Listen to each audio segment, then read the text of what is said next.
to WRPB and WRPB Studios. Okay, so you guys know me a long time. My favorite topics are food, especially if they bring me some. And then next is anything that has to do with real estate. With me is Danny Padovano, That's right. Family First Funding. That's right. Okay, mortgage industry. That's right. How long you been around the industries? I've been in the real estate game for almost 20 years now. So you started at 2. I started out, and I started out as a realtor first. So you're 2 years old selling real estate. That's pretty good. Okay, why did you? And now you're doing mortgages. And now I'm doing mortgages. Why did you change? The transition happened sort of by accident. I was working as a realtor in New Jersey, and I answered an ad for a mortgage company for a processing position. Turned out it was the company I was already referring all my business to. So It made sense to go on board with them. And slowly working for the mortgage company took over my time that I was devoting to real estate. So I transitioned from real estate into mortgages full time. And it's great. I love it. I mean, I felt like I was at home there. Okay, I have to ask you this question because I've been doing real estate forever. Financially, which did better for you? Financially, mortgages. Okay. Yeah. Really? Yeah. For me, yeah. And it's different for everybody because I made really good money in real estate, and like a crazy person, I'm doing this for 30-something years. And I always say, if you're an entrepreneur, you're a little crazy. If you're an entrepreneur with a brick and mortar, you're even crazier. And if you're an entrepreneur with a brick and mortar in the food space, you're an idiot. Yeah. Okay, you got to be really crazy. Yeah, but for me too, the mortgage business, I started out a little differently. I didn't just jump into being a loan officer. I came on board as a processor. So I learned the whole back end of the business first. And then from being a processor, I graduated into running an origination support team where I trained new people into the business how to take an application, how to process documents, how to know what were the right questions to ask, to make sure you were getting all the right documents so that the file could go to processing without any problems. Having been a processor, I knew what all the problems were. So I could teach them before they became a problem how to stop that from happening. And then from there, I graduated up the chain of command to becoming the client retention manager. So now I helped all of the loan officers who I had trained at some point to generate new business for themselves without them actually having to do anything. So I use all kinds of systems to allow them to be automated. So all it did was help the loan officers' phones ring and help them sell more business. So I know the whole back end of from the operations point of view, like the back of my hand. So transitioning into being a loan officer was easy. So, because now I have that foundation, which makes me have, I think, a little leg up on most loan officers in the industry because not only was I a realtor, I know that side of the business, but I know the whole back end of the business on the mortgage side. And most loan officers have no idea how any of that stuff works. And I so get it because like when I bring people on here to work in the studio, so Freya came in as sales, but she has to do sales, she has to do booking, she has to do accounting work, she has to learn how to use the board. It's a lot. She has to use the camera. Yeah. I think that in order to do the best job, you need to know as much as you can. Yeah. And I think in order to service your clients the best, the more you know, the better you're going to be at it. Right. And that's my opinion. So all this was down in Jersey. All of this happened in Jersey. So now you moved to Florida. So now I'm here in Florida. So I've been licensed in both Jersey and Florida. First started off, I was licensed in New Jersey from the beginning. I worked for a company that required you to be licensed to work there, even if you weren't in the origination end of the business. So I've been licensed for quite a long time now. And when I knew I was coming to Florida full time 6 years ago, I said, you know what, I better get licensed in Florida too. Because we decided to sell the Jersey house and now we're here full time. Okay, so since you've been around the industry a long time, have you seen a lot of changes in the industry since you started? Oh, yeah. Sure. Real estate is a crazy industry. Well, it's like this. Everything goes up must come down, and everything that comes down must go back up again. So it's, if you wait long enough, something will change in real estate, you know? So and everyone thinks that waiting sometimes is always the key, but not necessarily, because waiting sometimes can actually cost you more money. Well, the way I told people who bought a house for $150, I know it doesn't happen today, but bought a house for 150, and then the market crashes and it goes to 130, and they're crying, and I'm saying, why are you crying? You're living there. In 2 years or 5 years, it'll be at 160. Exactly. Stop worrying about it. You, Right. you need a roof over your head. Just pay what you're paying and live there. What I learned about mortgages, and I don't really know that much, was look at mortgages like a table. Yep. If you have the four legs, don't worry about it. If you have the four legs, your mortgage is going to go through. Credit, um, histories, and all that. You're doing fine. If one of those legs is not there, so let's say your credit score is not there, it's going to make it much harder to get. Right. If two of the legs are not there, it's going to make it even harder. If three legs are not there, it's near impossible, but probably some mortgage out there may be hard money. But if you lost all the legs, your table's not going to stand and you're not going to get your loan. Right. So, I mean, is that what it's like in the mortgage industry? I mean, it is to an extent. That's why working with somebody who, knows the business and knows how to help you rebuild those legs. Most people go try to get a mortgage and they go to somebody and they say, nope, you're not qualified, and they never talk to them again. But if you work with somebody who cares about people and wants to see them have that dream of owning a home, you're going to work with those people to help them rebuild whatever it is that they're missing. So if they have a low credit score, show them the steps on what they need to do to get their credit score back up again. Or if they don't have the down payment money, show them that there's opportunities out there for down payment assistance programs. There's all kinds of ways to get into a mortgage. I mean, if you don't qualify, let's say you wanted to try to get a loan, you're a young kid, first out of college. Yeah, I'm a young kid. You're a young kid. Your first job, you don't have the credit or the money to qualify for the loan.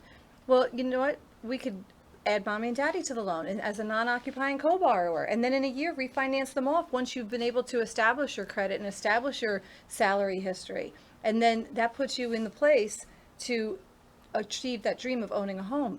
And build your credit. And build your credit. Not everybody's going to help you do that, though. So that's why you have to make sure that you're working with somebody who is not just looking to, hit the cash register, cha-ching, cha-ching. You want to work with somebody who's going to take you under their wing, coach you, guide you, educate you, and help you achieve that dream. To me, achieving the dream of owning a home is like the biggest thing you could ever do. This is how I look at it. I think that my mom always told me there's a lid for every pot. Okay. Okay, so, and she referred it to dating, of course. But over and above that, I guess it's the same, or almost the same in mortgage, because there is a lid for every pot. You can have, I mean, if you don't have if you have a really low credit score, there's always hard money out there that you can try to get. And if you have the next level, there's a loan, first time home buyer loan. There's always loans out there for you. Okay, so I come to you and I say, hey, I want to buy a house. What should I have when I have my first meeting with you? What should I bring with me? You should, ultimately, it would be awesome if you could have your most recent 2 pay stubs, your most recent 2 years of tax returns, your most recent 2 years of W-2s, and your last 30 days of bank statements. Okay, so I don't have those things. So. Not a problem. We can get around that. Okay, so I come to you and I'm self-employed. So I kind of like played with the books a little bit. Okay. So my income was not great. Mm-hmm. And my credit score is 650. Is there a loan out there for me? Yes. What's that kind of the breaking point credit score wise? It depends on a few factors, and different loan programs have different credit score requirements, and the requirements change from time to time.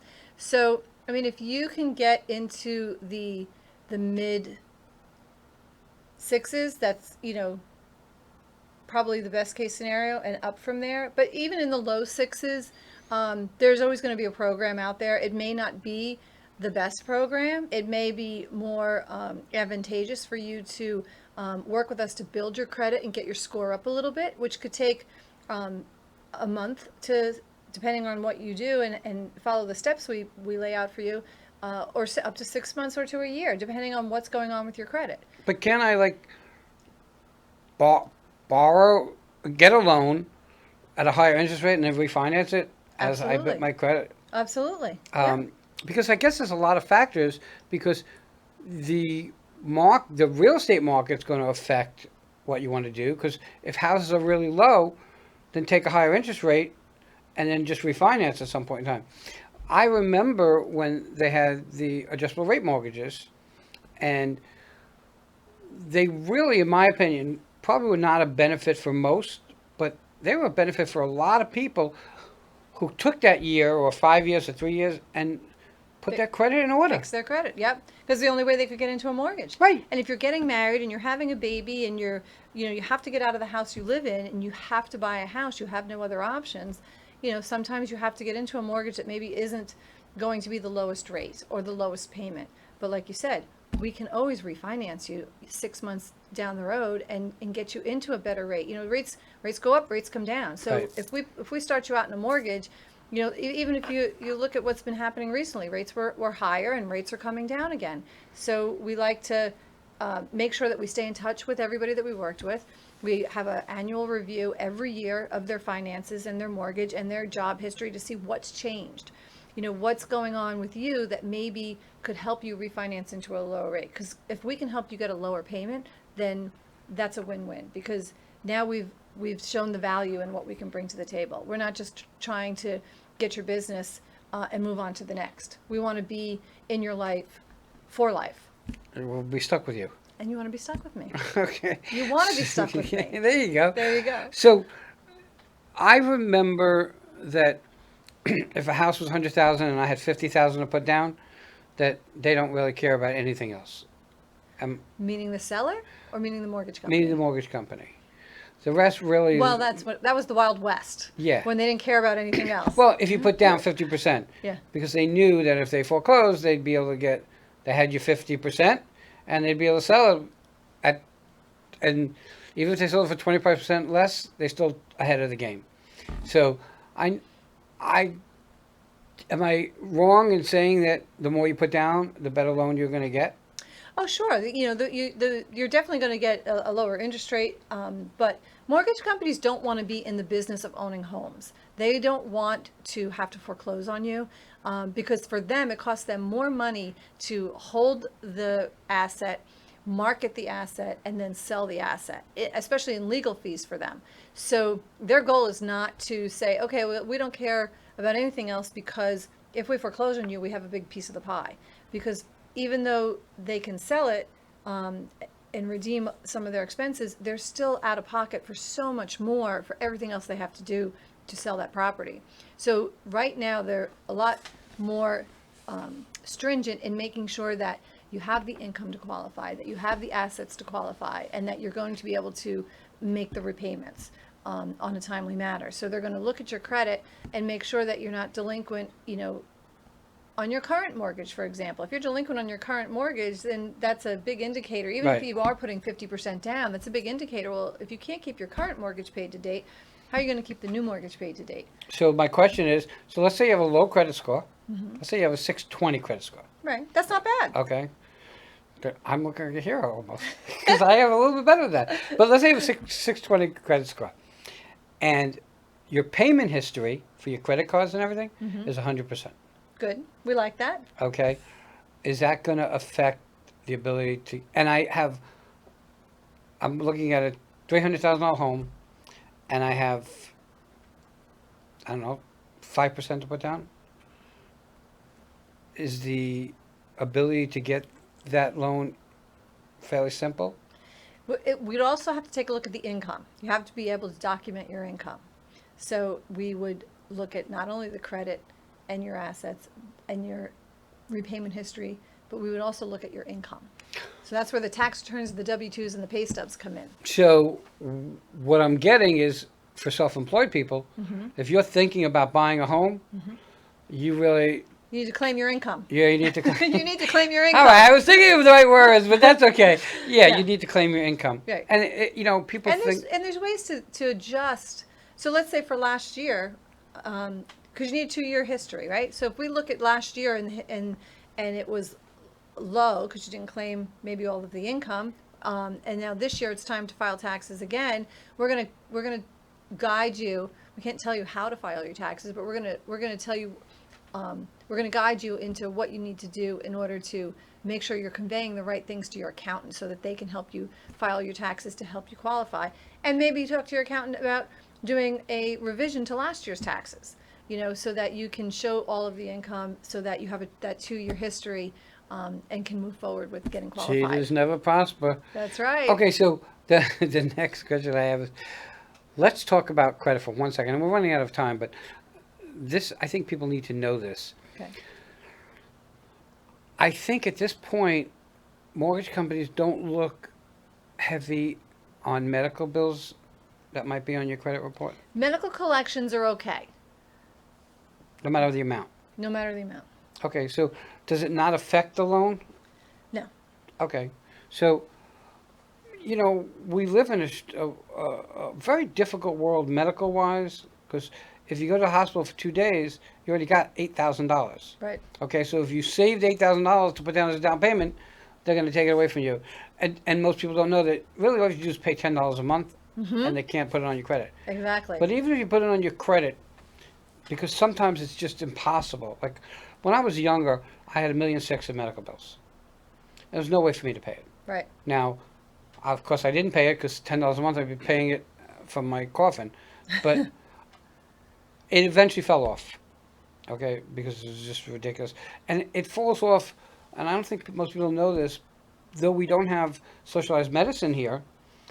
We do have enormous charities. Mm-hmm. Okay. As you said, Catholic charities. That take care of some bills that are not taken care of. Okay, you just have to put in the work to find it and deal with them. Do the research. Yeah, Yep. and most people don't want to do any work. Mm-hmm. We live in this world of, why is it not here for me? Well, 'cause you didn't work at it. You need to put in the time and the effort of working at it. We're getting to have a time. How do people find you? Do you have a phone number? I do. It's 609-709-7311. And a website? And my website is danny.padavano.fam1fund.net. Okay. Everybody, I said it a million times. I'll say it again. Use a professional. If you don't use a professional, it's going to cost you 5 times more in money and probably 10 times more in frustration. Danny, thank you so much. Thank you so much. I finally got you here. That's right. Everybody have a great day. We'll be right back.